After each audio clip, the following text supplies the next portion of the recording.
Okay, day 44 of the Dead Man's Juice Fast. I don't know why I say that Dead Man thing. It's one of my things I've signed on, to blogs and things like that for a long time. All right, here's the deal. I'm 44 days in. I'm 40 pounds down.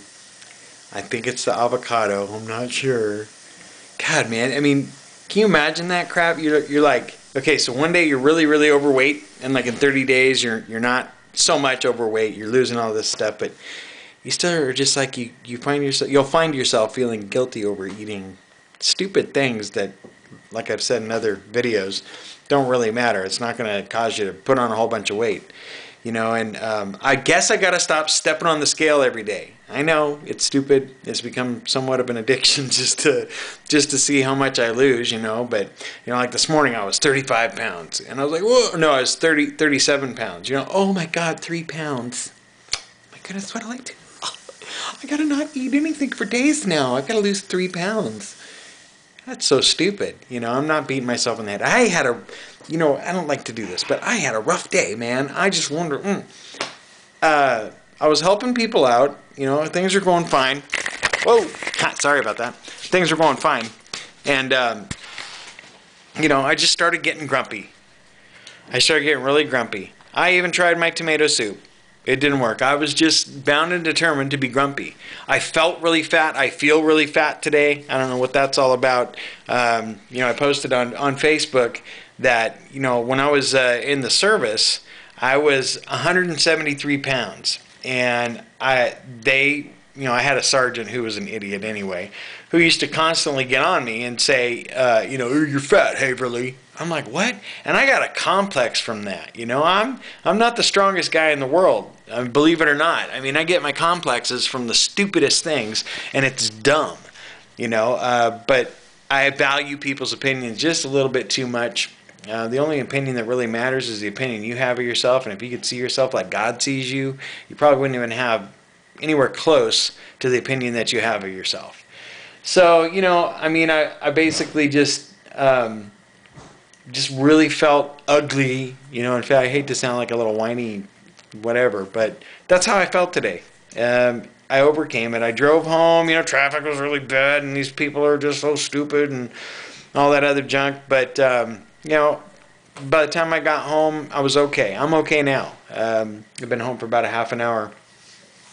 So, I guess what all I'm trying to say today is I'm on day 44 and just back to don't sweat the small stuff. Don't think about it. Don't sit there and weigh yourself. Don't constantly, don't get all obsessive about it. I think at some point in my life, in my mind, I was an anorexic, but I was too lazy to actually do anything about it, like, make myself throw up or whatever. I was overweight as a child.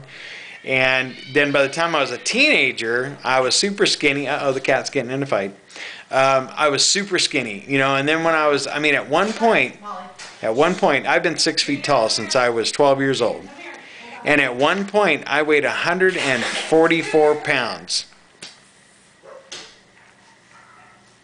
Imagine that. Anyway. So I weighed 144 pounds. I was a little punk rocker on the streets of Seattle, U-District, and thinking I was all that. I went to see Black Flag, and hung out with Henry Rollins and got so drunk I ended up face down in some garage in Queen Anne Hill. Old good times, right? But that's the lowest I've ever weighed. I was 144 pounds, 6 feet tall. I've been 6 feet tall since I was 12. Just always a big kid. Then for years I didn't gain weight, and just before I joined the Army I got up to 212. And then when I got out of the Army I weighed 173.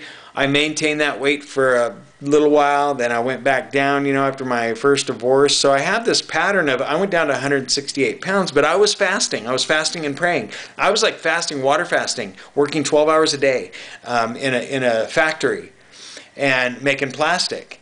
I fasted for 7 days straight, and then I would eat a little bit for 3 days, and then I would fast and pray for 7 days. I got down to 168 pounds by the time I met my ex-girlfriend. So, then I gained weight. It's like, most people when they fall out of love or they're not in a relationship, they put on weight. Me, every time I get comfortable in a relationship is when I put on weight. I ballooned up to 258 pounds, A lot of beer drinking too. Then when I met my wife, I was 180 pounds. Man, at some point, you guys, I got up to like 274, I think, is the most I've ever weighed. And that's when we moved down here, and it was ridiculous. I mean, I couldn't hardly breathe, and it's hot down here in Texas. So, I have this pattern going up and down, but I think I'm old enough and wise enough now to know that I'm going to lose this weight. It's going to come off. I'm going to stick with the program. I'm going to stick with what I'm doing right now. Okay, still haven't had any meat. I don't really crave it anymore. I don't crave junk food anymore. I'm sorry for blabbing on, but I think you need to know this. I think this is something that's important. I'm sure there's somebody who's watching this right now who's gone up and down, up and down, up and down all their life, or this is the first time you've gotten overweight. Well, here's my plan. I've got a definite plan. One of the practitioners at our hospital yesterday, I was talking to her, and she was talking about the paleo diet. So it looked really good, and I was like, hey, I can get off my fast. Okay, well, this is partially spiritual, so no, I'm not going off the fast. Not until God says so. But I do want to get down to a good healthy weight of maybe 190 or even 180. And then start the paleo diet as a way of life. There's lots of meat in it. Oh my gosh, you should read about a paleo diet. Okay? Like paleontology. All right? There was just in the brief portion that I read about the paleo diet, there's a lot of lies being told to us about wheat and about whole grains and how they're so good for us. They're just as toxic in some respects. Okay, humans were never actually meant to just be a grain eater. We were meant to be meat eaters and protein eaters. But I'm going to read a little bit more on that. But it has some cool stuff, and it's got fruits. I love fruits. It's got vegetables. I love vegetables. So it's just making that plan. What are you going to do when you come off the fast? Are you just going to go back to regular eating and think you can handle it?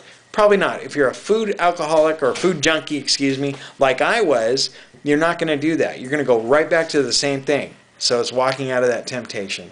So I'm going to use the paleo diet as something I want to live by and then still do my fasts. So, I'm just trying to tell you, make a plan. And just talking this out today, I feel good. So, like I said, down 40 pounds. Who knows, maybe tomorrow I'll just only be down 30. Doesn't matter. Okay, it really doesn't matter. I'm doing the deal. I'm walking the walk. I'm talking the talk. All right? Have a good night.